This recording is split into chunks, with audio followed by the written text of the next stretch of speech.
औरत को समझने के लिए सबसे पहले यह समझना ज़रूरी है कि औरत कोई एक पल में बनी चीज़ नहीं है, वह धीरे धीरे गढ़ी गई है।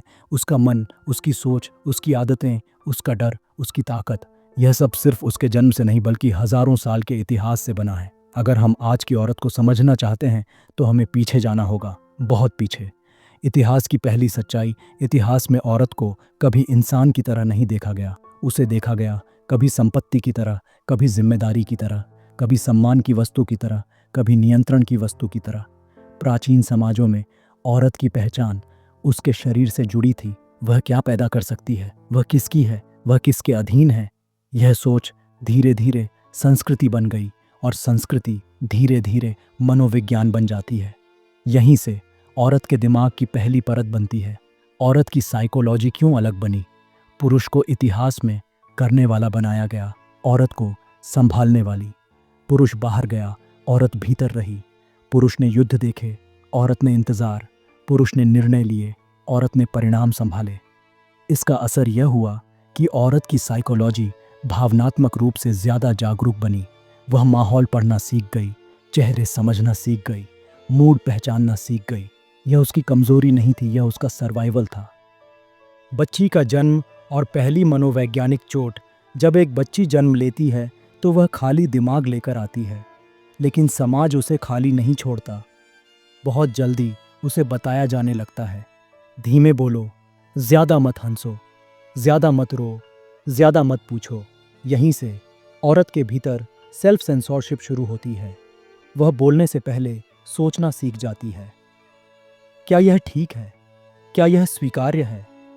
मनोविज्ञान कहता है, जो बच्चा खुद को बार बार रोकना सीख लेता है वह बड़ा होकर खुद को समझ नहीं पाता। बचपन और तुलना। लड़की के बचपन में तुलना बहुत जल्दी शुरू हो जाती है। फलां जैसी बनो, फलां जैसी मत बनो। उसकी कीमत उसके व्यवहार से जोड़ी जाती है। अच्छी लड़की, बुरी लड़की, यह लेबल उसके दिमाग में गहरे बैठ जाते हैं। औरत बड़ी होकर खुद को आंकती है, मैं अच्छी हूं या नहीं, मैं पर्याप्त हूं या नहीं। यह सवाल पुरुष खुद से कम पूछते हैं। भावनाओं की परवरिश। लड़की को भावनात्मक होने की इजाज़त मिलती है, लेकिन अपनी भावनाओं को दूसरों के हिसाब से ढालने की भी। रोना ठीक है, लेकिन ज़्यादा नहीं। गुस्सा ठीक नहीं, जिद ठीक नहीं। इसका असर यह होता है कि औरत अपनी भावनाओं को सही और गलत में बांटना सीख जाती है।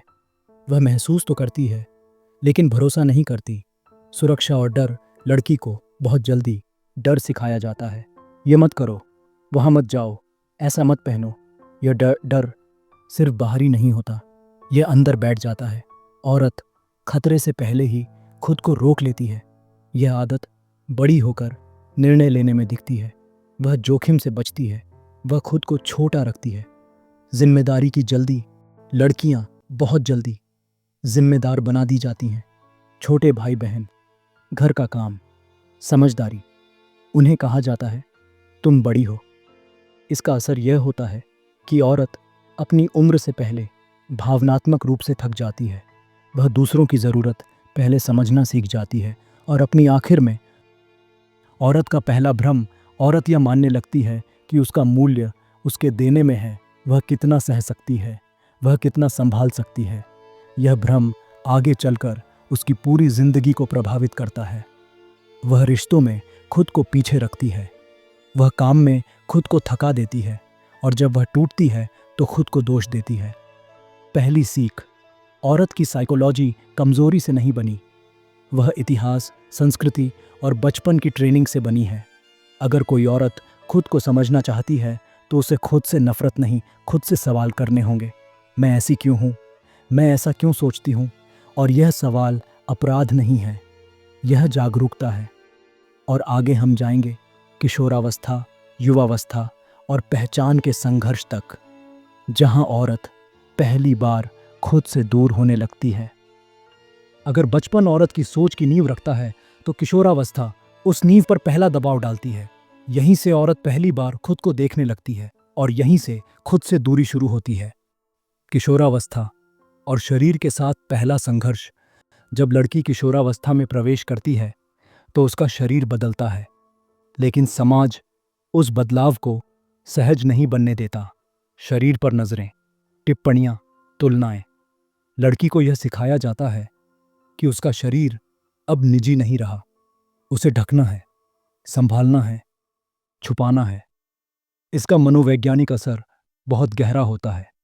औरत अपने शरीर को अपना घर मानने के बजाय एक समस्या मानने लगती है।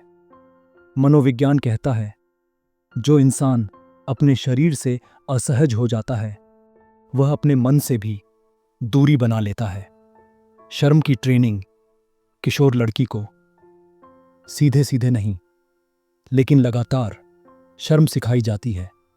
ज्यादा हंसना ठीक नहीं, ज्यादा बोलना ठीक नहीं, ज्यादा दिखना ठीक नहीं। यह शर्म उसके व्यवहार में उतर जाती है। वह खुद को कम जगह घेरने वाला इंसान बनाने लगती है। कम बोलो, कम मांगो, कम चाहो। यह आदत आगे चलकर उसकी पूरी जिंदगी को प्रभावित करती है। स्वीकृति की भूख।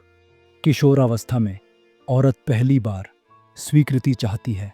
सुंदर दिखने की स्वीकृति, पसंद किए जाने की स्वीकृति, क्योंकि बचपन में उसे सिखाया गया था कि अच्छी लड़की वही है जिसे सब पसंद करें। यह स्वीकृति धीरे धीरे उसकी आत्म छवि बन जाती है। वह खुद को दूसरों की नज़र से देखने लगती है। मैं कैसी दिखती हूँ, मैं कितनी अच्छी हूँ। मनोविज्ञान इसे एक्सटर्नल वैलिडेशन कहते हैं। औरत इसमें बहुत जल्दी फंस जाती है। युवावस्था और पहचान का संकट। युवावस्था में औरत से उम्मीद की जाती है कि वह सब कुछ संभाल ले, पढ़ाई, करियर, रिश्ते, परिवार। लेकिन उसे खुद को समझने का समय नहीं दिया जाता।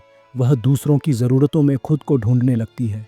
मनोविज्ञान कहता है, जो इंसान अपनी पहचान खुद नहीं बनाता वह दूसरों की पहचान में खुद को घोल देता है।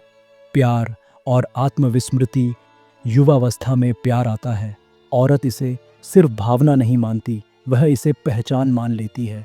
अब वह कौन है इससे ज़्यादा ज़रूरी हो जाता है कि वह किसके साथ है। वह खुद को रिश्ते के हिसाब से ढालने लगती है। यह त्याग नहीं होता, यह आत्मविस्मृति होती है। औरत इसे प्यार समझ लेती है। त्याग को महिमा बनाना।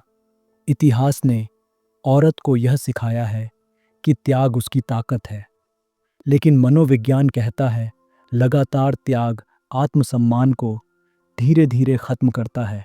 औरत देते देते खुद को खाली कर लेती है और फिर अपने खालीपन को खुद की गलती मान लेती है।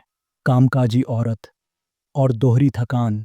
आधुनिक समय में औरत काम भी करती है लेकिन जिम्मेदारियां कम नहीं होती और खुद के लिए सबसे कम बचती है। इस दोहरी थकान को समाज सामान्य मान लेता है। औरत भी। आत्मदोष और चुप्पी। जब औरत थकती है तो वह शिकायत नहीं करती, वह खुद को दोष देती है। शायद मुझ में कमी है, शायद मैं कमज़ोर हूँ। मनोविज्ञान कहता है औरतों में सेल्फ ब्लेम ज़्यादा होता है। यह उनकी परवरिश का नतीजा है। दूसरी सीख, औरत खुद को खोती नहीं है एक दिन में, वह धीरे धीरे खुद से दूर होती है, हर बार खुद को पीछे रखकर। अगर कोई औरत खुद को समझना चाहती है तो उसे यह देखना होगा कि वह कहाँ खुद से दूर हुई। यह दोष नहीं है, यह समझ है। आगे हम पहुँचेंगे मध्य आयु, बुढ़ापे और आत्मबोध तक, जहाँ सवाल होगा, अब मैं कौन हूँ। युवावस्था के बाद औरत की जिंदगी में एक ऐसा दौर आता है जहाँ शोर कम हो जाता है लेकिन सवाल बढ़ जाते हैं। यह वह उम्र होती है जब औरत ने बहुत कुछ पा लिया होता है, घर, परिवार, बच्चे, काम, जिम्मेदारियाँ, लेकिन इसके बावजूद उसके भीतर एक अजीब सा खालीपन जगह बनाने लगता है। और यही वह समय है जहाँ औरत पहली बार खुद से यह सवाल पूछती है, मैं कौन हूँ। मध्य आयु और अदृश्य हो जाना। मध्य आयु में औरत धीरे धीरे अदृश्य होने लगती है। उसकी ज़रूरतें अब प्राथमिक नहीं रहती। बच्चों की ज़रूरतें पहले, परिवार की ज़रूरतें पहले, समाज की अपेक्षाएं पहले। औरत सब संभालती रहती है लेकिन कोई यह नहीं पूछता कि वह खुद कैसा महसूस कर रही है। मनोविज्ञान कहता है जब कोई इंसान लंबे समय तक सिर्फ देने वाला बन जाता है तो वह खुद को महसूस करना बंद कर देता है। औरत के साथ यही होता है। पहचान का दूसरा संकट। युवावस्था में औरत की पहचान रिश्तों से जुड़ती है। मध्य आयु में वह पहचान कामों से जुड़ जाती है। मैं माँ हूँ, मैं पत्नी हूँ, मैं बहू हूँ, मैं कर्मचारी हूँ। लेकिन मैं कौन हूँ? यह सवाल फिर से खड़ा हो जाता है और इस बार ज़्यादा भारी होता है क्योंकि अब वापस लौटने का डर भी जुड़ा होता है। इतनी उम्र निकल गई, अब क्या बदलेगा? थकान जो दिखाई नहीं देती। मध्य आयु की औरत अक्सर थकी हुई होती है, लेकिन यह थकान शरीर की नहीं होती, यह मन की थकान होती है। लगातार संभालने की, लगातार मजबूत बने रहने की, लगातार खुद को पीछे रखने की। मनोविज्ञान इसे इमोशनल बर्नआउट कहता है और औरतों में यह बहुत आम है, लेकिन इसे कमजोरी समझ लिया जाता है। चुप्पी और भीतर का शोर। मध्य आयु में औरत ज्यादा चुप हो जाती है, लेकिन यह शांति नहीं होती। यह वह चुप्पी होती है जो भीतर बहुत कुछ छुपाए होती है। अधूरी इच्छाएं, कुचले हुए सपने, न कहे गए शब्द। औरत इन्हें बोझ समझकर अपने भीतर दबा लेती है। मनोविज्ञान कहता है जो भावनाएं लंबे समय तक दबाई जाती हैं वे एक दिन खालीपन बन जाती हैं। बुढ़ापा और अस्तित्व का सवाल। बुढ़ापे में औरत की भूमिका और सिमट जाती है। बच्चे बड़े हो जाते हैं, घर अपने तरीके से चलने लगता है, औरत पीछे छूट जाती है। अब वह सलाह देने वाली बन जाती है, देखने वाली बन जाती है, लेकिन सुनी जाने वाली कम हो जाती है। यह वह समय है जब औरत अपने पूरे जीवन को पीछे मुड़कर देखती है और सवाल पूछती है, क्या मैंने अपने लिए जिया? अधूरापन और पछतावे। बहुत सी औरतें बुढ़ापे में पछतावे से भर जाती हैं। मैंने यह क्यों नहीं किया? मैंने वह क्यों छोड़ दिया? लेकिन मनोविज्ञान कहता है पछतावा गलती से नहीं आता, वह अनसुने आत्म से आता है। उस आत्म से जिसे सालों तक चुप कराया गया।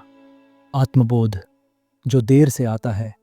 कुछ औरतें इस दौर में आत्मबोध तक पहुंचती हैं। वे समझती हैं कि उनका जीवन सिर्फ दूसरों के लिए नहीं था। वे खुद को माफ़ करना सीखती हैं, अपने फैसलों के लिए, अपने डर के लिए, अपने समझौतों के लिए। यह आत्मबोध देर से आता है, लेकिन जब आता है तो बहुत गहरा होता है। इतिहास से वर्तमान तक एक ही पैटर्न अगर हम इतिहास से लेकर आज तक देखें तो औरत की साइकोलॉजी एक ही पैटर्न में चलती दिखती है। खुद को पीछे रखना, दूसरों को पहले रखना, त्याग को ताकत मानना। यह कोई जैविक सच नहीं है, यह सीखी हुई आदत है और जो सीखा गया है उसे समझा भी जा सकता है। अंतिम सीख। औरत को समझने का मतलब यह नहीं है कि उसे बदला जाए। औरत को समझने का मतलब है उसे यह एहसास दिलाना कि वह गलत नहीं है। वह जैसी है वैसी इसलिए है क्योंकि उसे ऐसा बनाया गया, और यह समझ सबसे बड़ी आज़ादी है। जब औरत खुद को समझने लगती है तो वह खुद से लड़ना बंद कर देती है, वह खुद को दोष देना छोड़ देती है और यहीं से उसकी असली ताकत शुरू होती है।